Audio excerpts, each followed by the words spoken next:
नमस्कार। संकल्प क्लासेस में आपका स्वागत है। छत्तीसगढ़ शिक्षक सहायक शिक्षक भर्ती परीक्षा एवं राज्य स्तरीय प्रतियोगी परीक्षा Chhattisgarh police CTET CG Vyapam CGPSC 2024 के लिए सामान्य अध्ययन से संबंधित महत्वपूर्ण प्रश्न उत्तर आपके लिए मैं लाया हूँ। ठीक है दोस्तों, तो चलिए बिना देर के हुए क्वेश्चन की ओर बढ़ते हैं। क्वेश्चन शुरू करने से पहले आपसे एक रिक्वेस्ट है कि चैनल को प्लीज़ सब्सक्राइब कर लें और वीडियो को लाइक कर देना। ठीक है दोस्तों, क्वेश्चन कंटेंट आपका पूर्व एग्जाम में पूछा गया क्वेश्चन है। ठीक है दोस्तों, और A1 क्लास क्वेश्चन है। ठीक है, जो आपके एग्ज़ाम में पूछा जा रहा है बार बार। ठीक है, तो चलिए देखते हैं क्वेश्चन। देखते हैं, हमारा पहला क्वेश्चन है, केंद्र सरकार के गैर योजनागत व्यय के अंतर्गत सबसे बड़ा मद क्या है? तो सबसे बड़ा मद क्या होता है? तो 4 ऑप्शन है, रक्षा, सब्सिडी, ब्याज भुगतान, पेंशन। तो इसका जो सही आंसर होगा वो कौन सा होगा? आपका ये जो है ब्याज भुगतान। ठीक है, ऑप्शन सी जो है इसका सही आंसर है। ठीक है, नेक्स्ट देखते हैं, कुछ डिटेल देखते हैं। गैर योजनागत व्यय के 2 हिस्से होते हैं। ठीक है, कौन कौन से होते हैं? गैर योजनागत राजस्व व्यय शामिल है। इसमें कौन कौन सा? ब्याज की अदायगी, सब्सिडी, सरकारी कर्मचारियों के वेतन की अदायगी, राज्य सरकारों को अनुदान, विदेशी सरकारों को दिए जाने वाला अनुदान आदि। ठीक है, और गैर योजनागत पूंजीगत व्यय शामिल है। इसमें रक्षा, पब्लिक इंटरप्राइजेज को दिया जाने वाला कर्ज, राज्यों, केंद्र शासित प्रदेशों और विदेशी सरकारों को दिया जाने वाला कर्ज। ठीक है, ये 2 मत है। ठीक है, गैर योजनागत राजस्व व्यय और गैर योजनागत पूंजीगत व्यय शामिल है। ठीक है, ये राजस्व और ये पूंजीगत दोनों। ठीक है, नेक्स्ट क्वेश्चन देखते हैं हम। नेक्स्ट क्वेश्चन है, देश में वर्ष 2014-15 में किस केंद्रीय सार्वजनिक उपक्रम को हानि हुई थी? तो किसको हुई थी ये? तो भारत संचार निगम लिमिटेड। ठीक है, इसको जो है हानि हुई थी सार्वजनिक उपक्रम में। ठीक है, नेक्स्ट क्वेश्चन है, जब भारतीय reserve bank cash reserve ratio CRR में वृद्धि की घोषणा करता है तब इसका अर्थ क्या होगा? तो इसका जो अर्थ होगा वो कौन सा होगा? व्यापारिक बैंकों के पास उधार देने हेतु कम मुद्रा रहेगी। ठीक है, व्यापारिक बैंकों के पास उधार देने हेतु कम मुद्रा रहेगी। कुछ डिटेल है इनका, डिटेल देखते हैं इस प्रकार से। ठीक है, क्वेश्चन बहुत पूछा जा रहा है दोस्तों आजकल। ठीक है, रिजर्व बैंक के शाखा नियंत्रण के उपाय। ठीक है, रेपो दर क्या है? तो भारतीय रिजर्व बैंक द्वारा अन्य वाणिज्यिक बैंक को अल्पकालिक समय के लिए जिस दर पे पैसा उधार देता है उसे रेपो दर कहते हैं। ठीक है, मतलब इसमें क्या है, भारतीय रिजर्व बैंक द्वारा, ठीक है, अन्य वाणिज्यिक बैंक को अल्पकालिक समय के लिए जिस ब्याज दर पे पैसा उधार देता है उसको क्या बोलते हैं? रेपो दर बोलते हैं। ठीक है, बैंक दर, भारतीय रिजर्व बैंक द्वारा बैंक दर पूछा जा रहा है ना इसमें। ठीक है, तो बैंक दर भारतीय रिजर्व बैंक द्वारा अन्य वाणिज्यिक बैंक को एक निश्चित समय के लिए, ठीक है, जिस दर पर पैसा उधार देता है उसे बैंक दर कहते हैं। ठीक है, इसमें क्या था, अल्पकालिक समय के लिए था, और इसमें क्या है, एक निश्चित समय के लिए दिया जा रहा है। ठीक है, जैसे एक टारगेट फिक्स कर देगा 2 साल 3 साल जैसे, तो एक निश्चित समय के लिए। रिवर्स रेपो दर क्या है? तो भारतीय रिजर्व बैंक जिस दर पर अन्य वाणिज्यिक बैंक से पैसा लेता है उसे रिवर्स रेपो दर कहते हैं। मतलब भारतीय रिजर्व बैंक को भी क्या है, कभी कभी ऐसा स्थिति आ जाता है कि अन्य वाणिज्यिक बैंक से पैसा उधार लेना पड़ता है, तो उनसे जो ब्याज लगता है उसको रिवर्स रेपो दर कहते हैं। ठीक है, नगद आरक्षण अनुपात रिजर्व बैंक। ठीक है, रिजर्व बैंक अनुसूचित बैंकों को उनके जमा का एक निर्धारित प्रतिशत नगद रूप से अपने पास जमा रखता है, उसे नगद आरक्षण अनुपात कहते हैं। मतलब रिजर्व बैंक जो है, ठीक है, RBI के द्वारा अन्य जो अनुसूचित बैंक हैं उनका कुछ अनुदान राशि, एक टारगेट रहता है। ठीक है, जैसे कि आप 100 करोड़ रुपए उस जमा बैंक में रखोगे तब आपको इतना व्यय करने के लिए वो कर्ज देता है। ठीक है, तो उसको बोलते हैं नगद आरक्षण रिजर्व। ठीक है, मतलब एक सीमित राशि को जमा करके रखा जाता है। वैधानिक तरलता अनुपात रिजर्व बैंक के मौद्रिक नीति के तहत प्रत्येक अनुसूचित बैंकों को अपने जमाओं का एक निश्चित राशि, ठीक है, दिखा है ना इसमें, एक निश्चित राशि अपने पास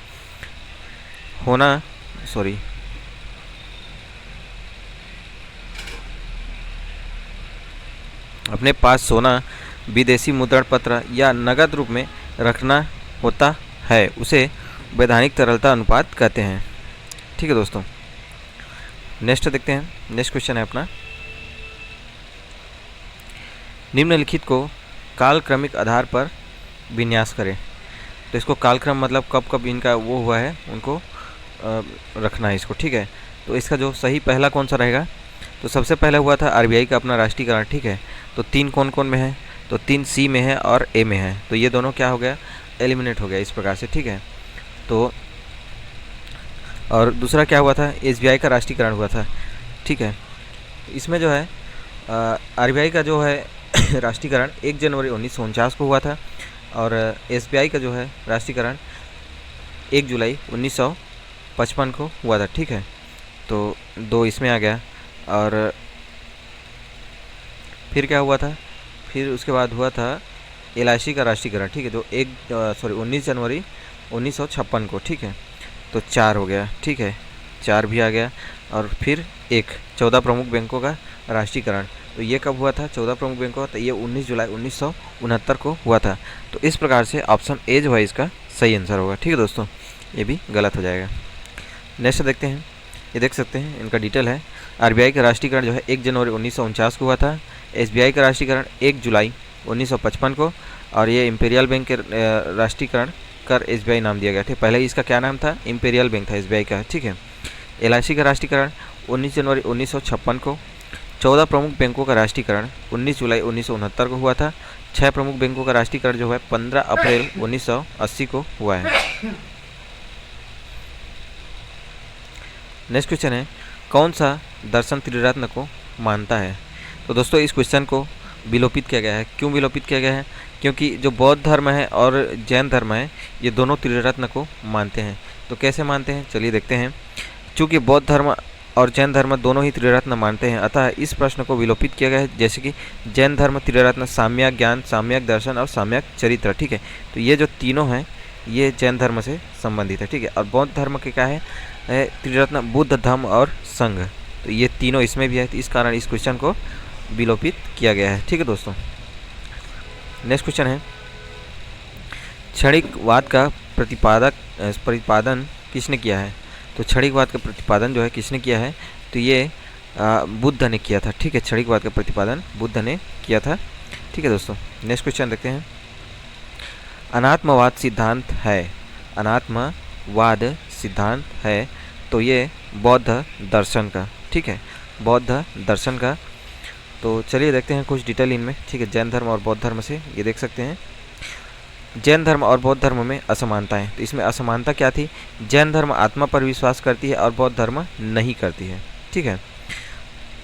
जैन धर्म काया कलेश आत्मदमन पर विश्वास करता है और बौद्ध धर्म मध्यम मार्गी पर, ठीक है। जैन धर्म काया कलेश आत्मदमन पर विश्वास करती है और बौद्ध धर्म मध्यम मार्गी है, ठीक है। जैन धर्म और बौद्ध धर्म में समानताएं, ये थे इनका असमानता, ठीक है। और ये समानताएं हैं। कर्म तथा पुनर्जन्म के सिद्धांत पर विश्वास करते हैं, तो दोनों करते हैं, ठीक है। जैन धर्म भी करते हैं और बौद्ध धर्म भी।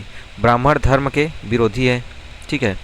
अनिश्वरवादी हैं, वेदों में अनास्था, कर्म कांडों का निषेध, अहिंसा, ठीक है। तो ये क्या थे, ये दोनों में समानता है, ठीक है। नेक्स्ट देखते हैं, अम्ल वर्षा में कौन सा अम्ल उपस्थित रहता है। तो नाइट्रिक अम्ल जो है इसमें उपस्थित रहता है, ठीक है।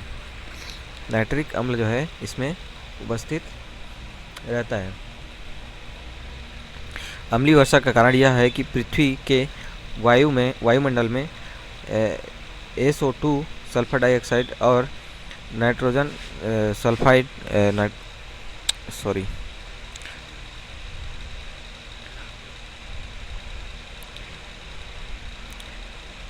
अम्लीय वर्षा का कारण यह है कि पृथ्वी के वायुमंडल में SO2 और Na2 जल के साथ क्रिया करके नाइट्रिक अम्ल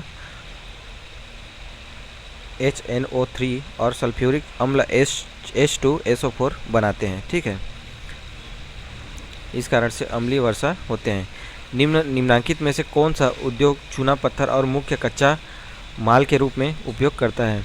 तो किसको उपयोग करते हैं, चूना पत्थर को जो है ये सीमेंट के रूप में उपयोग करते हैं, ठीक है, सीमेंट में।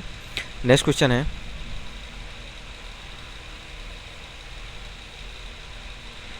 अपना निर्मला सीतारमण भारत में किस क्रम की महिला रक्षा मंत्री है, ठीक है। तो ये किस क्रम की रक्षा मंत्री थी, तो ये जो है द्वितीय क्रम का था, ठीक है, द्वितीय क्रम का क्योंकि पहला जो था वो इंदिरा गांधी था, ठीक है। इंदिरा गांधी 1975 से 1975 तक था एक बार, और उसके बाद जो है सेकंड बार जब बनी थी 14 जनवरी 1980 से 82 तक, ठीक है, 2 बार बनी है इंदिरा गांधी जी। और उसके बाद जो है निर्मला सीतारमण जो 3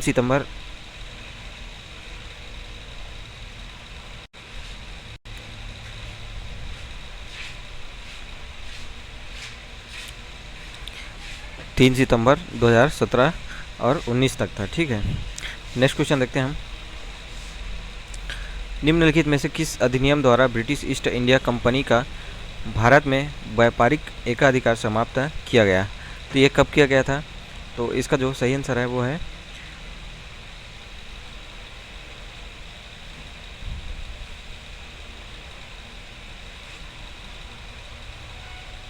ऑप्शन बी 1813, ठीक है, का चार्टर एक्ट। निम्नलिखित में से किस अधिनियम द्वारा ब्रिटिश ईस्ट इंडिया कंपनी का भारत में व्यापारिक एकाधिकार समाप्त किया गया था? तो 1813 का चार्टर एक्ट में किया गया था। नेक्स्ट क्वेश्चन है, कोई डिटेल दिया है, देख सकते हैं। 1793 का चार्टर एक्ट है, इसके अंतर्गत कंपनी को भारत में व्यापार वाणिज्य पर एकाधिकार जमाए रखने तथा अपने हस्तगत क्षेत्रों पर शासन करने की पूरी छूट दे दी गई थी, ठीक है। 1813 का चार्टर एक्ट में इसके तहत कंपनी को भारत के साथ व्यापार करने का एकाधिकार को समाप्त कर दिया गया, किंतु चीन से होने वाली कंपनी के व्यापारिक एकाधिकार को समाप्त नहीं किया था, ठीक है। 1833 के चार्टर एक्ट में क्या किया? ईस्ट इंडिया कंपनी की व्यापारिक भूमिका समाप्त कर दी गई और उसे पूरी तरह भारतीय प्रशासन के लिए इंग्लैंड के राजा के राजनीतिक अभिकरण के रूप में परिणत कर दिया गया, ठीक है। 1753 का चार्टर एक्ट, ठीक है, 1753 के चार्टर एक्ट में क्या हुआ?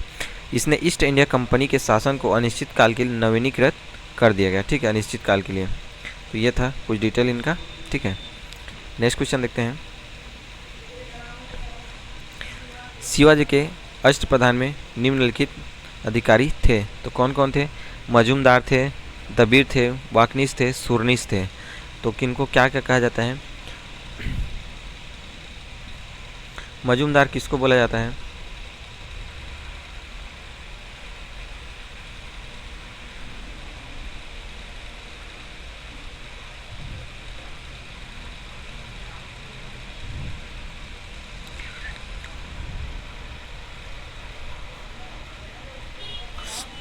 इसका जो सही आंसर होगा ऑप्शन डी, ठीक है, 1 2 3 व 4। चलिए इनका कुछ डिटेल देखते हैं। ये इस प्रकार से था। ये पेशवा था प्रधानमंत्री, ठीक है, पेशवा किसको बोले जाते थे? प्रधानमंत्री को, ठीक है। और वाकनीस मंत्री को, ठीक है। आमात्य वित्त मंत्री को कहा जाता था, ठीक है, आमात्य वित्त मंत्री को, वाकनीस मंत्री को। चिटनीस सुरनीस इसको क्या कहा जाता था? सचिव को कहा जाता था, ठीक है। और सुमंत दबीर ये विदेश मंत्री को कहा जाता था। सर ए नौबाद ये सेनापति को कहा जाता था, ठीक है। पंडित राव या दानाध्यक्ष ये धार्मिक कार्य को कहा जाता था। न्यायाधीश न्याय से संबंधित था, ठीक है। कृष्णा के दरबार में कृष्णादेव के दरबार में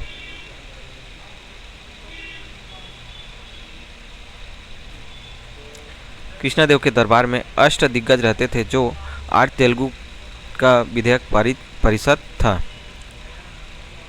तो इस प्रकार से इसका चारों आंसर सही था, ठीक है दोस्तों। नेक्स्ट क्वेश्चन है, निम्नलिखित में से कौन सी जोड़ी मुगल कालीन इमारत एवं स्थान सुमेलित नहीं है? तो इसमें क्या पूछा गया है? कौन सी जोड़ी सुमेलित नहीं है? तो शेर शाह का मकबरा सासाराम में है, सही है। हुमायूं का मकबरा दिल्ली में, ये भी सही है।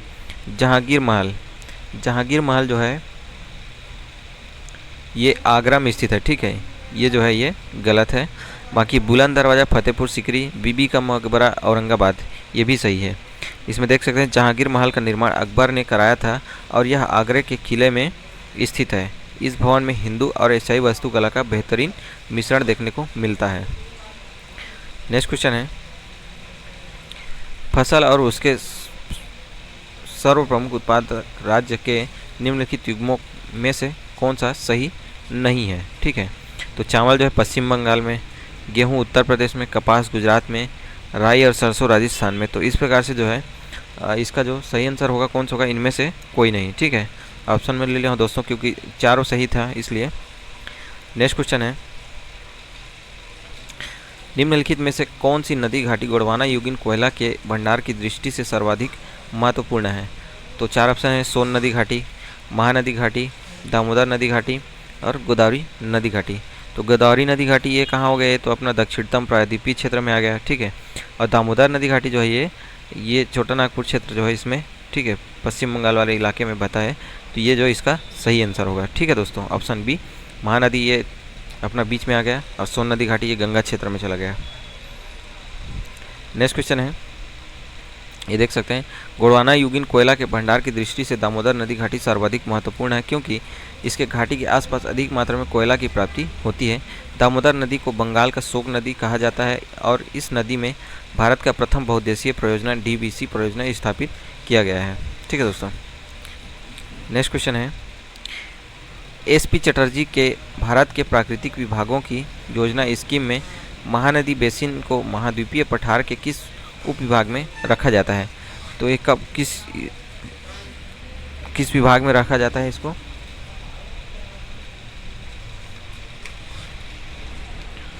तो इसका जो सही आंसर है वो है पूर्वी पठार, ठीक है, पूर्वी पठार के भाग में रखा जाता है। नेक्स्ट क्वेश्चन है, किस वर्ष भारत के जननांकी का विभाजक कहा जाता है? ठीक है, किस वर्ष को भारत के जननांकी का विभाजक कहा जाता है? तो ये ऑप्शन बी को कहा जाता है 1921 में। नेक्स्ट क्वेश्चन है, अधिकारों को मूल अधिकार कहा जाता है, ठीक है, अधिकारों को मूल अधिकार कहा जाता है, सॉरी इनमें जो किसको मूल अधिकार कहा जाता है? यह संविधान में उल्लिखित होता है, ठीक है, यह प्रजातांत्रिक होता है, ये तो सही हुआ, ये नहीं हुआ। यह लोक कल्याणकारी होता है, ये भी नहीं हुआ। यह व्यक्तित्व विकास के लिए आवश्यक है, तो ये सही है। संसद इसके विरुद्ध कानून नहीं बना सकते, तो ये भी सही है। तो 1 4 5, ठीक है, तो 1 4 5, तो ऑप्शन सी जो है इसका सही आंसर होगा। नेक्स्ट क्वेश्चन है, संवैधानिक संशोधन प्रक्रिया के संदर्भ में कौन सा सुमेलित नहीं है? तो कौन सा सुमेलित नहीं है इसमें से? तो इसका जो सही आंसर है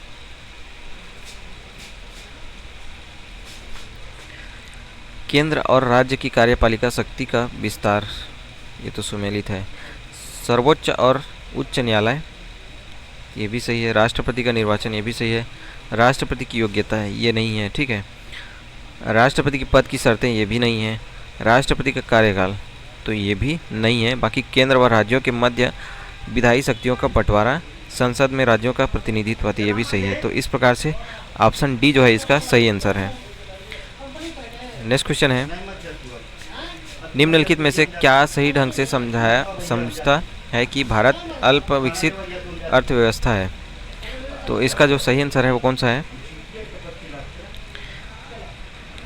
आय का असमानता विवरण, उच्च निर्भरता दर, राष्ट्रीय आय में वृद्धि की धीमी दर, बैंक व वित्तीय क्षेत्र में परिवर्तन। तो इसका जो सही आंसर है ऑप्शन बी, ठीक है, ठीक है, मतलब 3 को छोड़ करके बाकी 1 2 और 4 ये सही है, ठीक है दोस्तों, 1 2 और 4। नेक्स्ट क्वेश्चन है, अधोलिखित में कौन से एक गीता की मुख्य शिक्षा है? तो इसका जो सही आंसर है वो है निष्काम कर्म योग। तो दोस्तों आज का क्वेश्चन कंटेंट